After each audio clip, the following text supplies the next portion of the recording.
எல்லோருக்கும் வணக்கம். என் பெயர் என் குடும்பத்தின் அடையாளம்.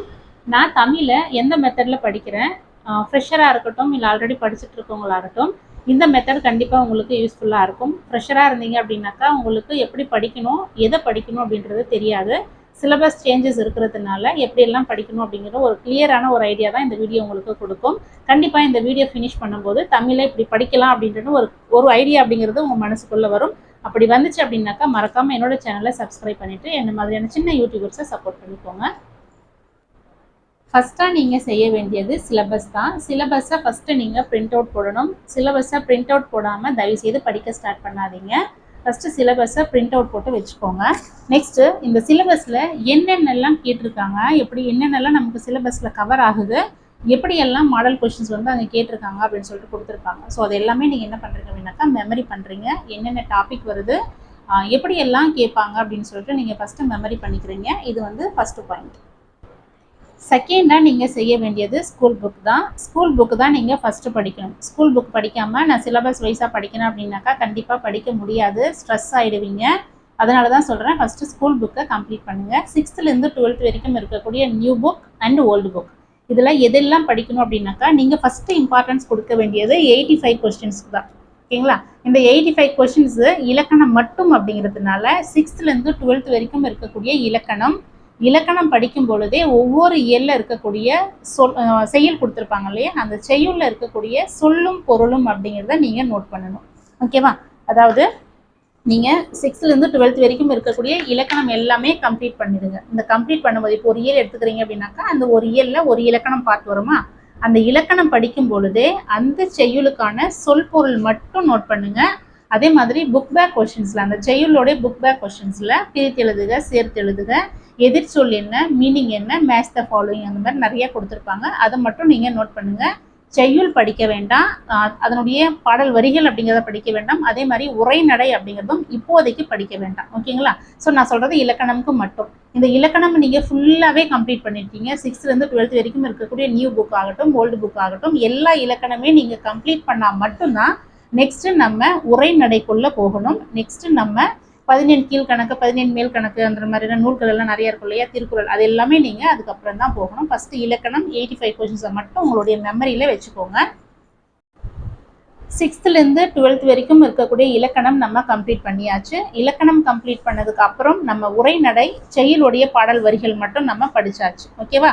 ஸோ டோட்டலாக நம்ம 100 கொஸ்டின்ஸ்க்கு எல்லாமே படித்தாச்சு. இது படித்ததுக்கு அடுத்தது நீங்கள் என்ன பண்ணணும் அப்படின்னாக்கா சிலபஸ் வைஸாக இப்போ நீங்கள் மூவ் பண்ணணும். சிலபஸ் வைஸ் அப்படின்னாக்கா இப்போ நீங்கள் 6th-ல ஏதோ ஒரு இயல் படிக்கிறீங்க, அதில் ஒரு இலக்கணம் பார்த்து வருது அப்படின்னாக்கா அந்த இலக்கணம் எந்த சிலபஸ் ஸ்டைல் வச்சுட்ருக்கீங்க, அந்த சிலபஸில் அந்த இலக்கணம் பார்த்து எங்கே கவர் ஆகுது அப்படின்னு சொல்லிட்டு உங்களுடைய சிலபஸ்லையும் நோட் பண்ணுறீங்க. அதே மாதிரி புக்கிலையும் நீங்கள் நோட் பண்ணுறீங்க. புரிஞ்சுதா? புக்லேயும் நோட் பண்ணுங்கள், சிலபஸ்லையும் நோட் பண்ணுங்கள். அப்போ தான் நம்ம சிலபஸ் வைஸாக ரிவிஷன் பண்ணும்போதோ இல்லை சிலபஸ் வைஸாக படிக்கும் பொழுதோ நமக்கு ரொம்பவே ஹெல்ப்ஃபுல்லாக இருக்கும். நம்ம அப்போ போய் தேடிக்கிட்டு இருக்க வேண்டாம், இந்த டாபிக் எங்கே வரும், அந்த டாபிக் எங்கே வரும் அப்படின்னு சொல்லிட்டு எந்த ஒரு கன்ஃபியூஷனும் வேண்டாம். அப்படிங்கிறதுனால நீங்கள் படிக்கும்போதே இந்த டாப்பிக்கு இதுக்கு கீழே வருது, ஸோ நான் இங்கே நோட் பண்ணி வச்சுருக்கேன். அதே மாதிரி சிலபஸ்லையும் நோட் பண்ணும்போது இப்போ சிலபஸ் வைஸாக நீங்கள் படிக்கும் பொழுது அந்தந்த டாப்பிக்கை நம்மளால் ஈஸியாக கவர் பண்ணிட முடியும். நெக்ஸ்ட்டு ஸ்கூல் புக்கு படித்தாச்சு, சிலபஸ் வைஸாகவும் நம்ம படித்தாச்சு. நெக்ஸ்ட் என்ன பண்ணணும் அப்படின்னாக்கா கவர்மெண்ட் மெட்டீரியலில் ரொம்ப ரொம்ப முக்கியமாக நீங்கள் பார்த்துட்டு போகணும். லாஸ்ட்டு 2A மெயின்ஸ் எக்ஸாம் எழுதுனேன், நான் சொல்கிறேன், நீங்கள் கவர்மெண்ட் மெட்டீரியல்ஸை பார்க்காம போனீங்க அப்படின்னாக்கா ஒரு பெரிய ட்ராபேக் ஆகிடும்.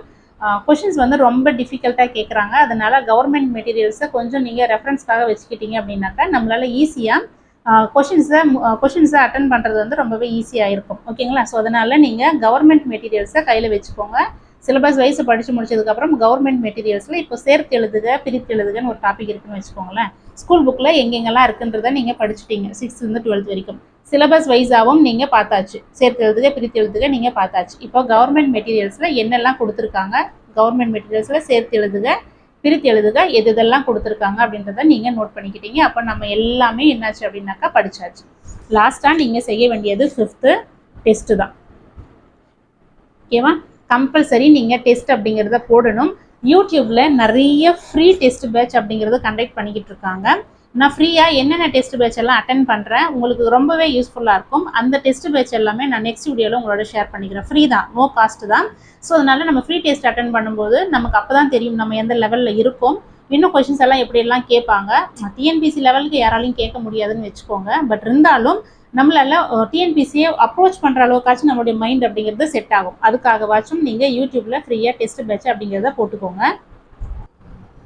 யூடியூப்லேயே நிறைய ஃப்ரீ டெஸ்ட் பேட்ச் அப்படின்றத கண்டக்ட் பண்ணிட்டு இருக்காங்க. நீங்கள் ஃப்ரீயாக டெய்லியுமே டெஸ்ட் அப்படின்றத அட்டன் பண்ணுங்கள். மேக்ஸ் அப்படிங்கிறத டெய்லி டெஸ்ட் அப்படிங்கிறத ப்ராக்டிஸ் வச்சுக்கோங்கன்னு சொன்னேன் இல்லையா? அதே மாதிரி தமிழுக்கும் டெஸ்ட் ப்ராக்டிஸ் அப்படிங்கிறது ரொம்ப ரொம்ப முக்கியம்.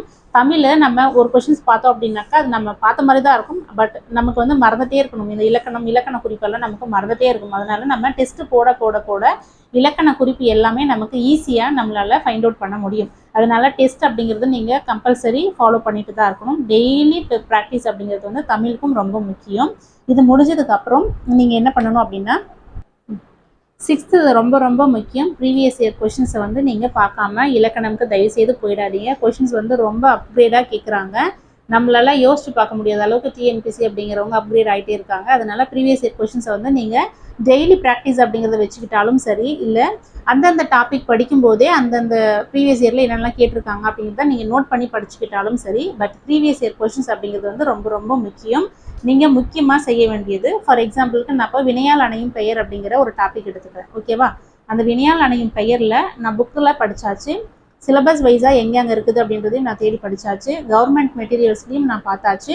டெஸ்ட்டையும் போட்டாச்சு. இது எல்லாமே முடிஞ்சதுக்கப்புறம் ப்ரீவியஸ் இயர் கொஷின்ஸ் போகும்போது தான் வினையால் அணையும் பெயரில் இந்த மாதிரியெல்லாம் கொஷின்ஸ் கேட்பாங்களா, டிஎன்பிசியில் இப்படியெல்லாம் கேட்டிருக்காங்களா அப்படின்னு நமக்கு தெரிய வரும். அதனால தான் இது எல்லாமே முடிச்சதுக்கப்புறம் நீங்கள் ப்ரீவியஸ் இயர் கொஷின்ஸ் அப்படிங்கிறத பாருங்கள்.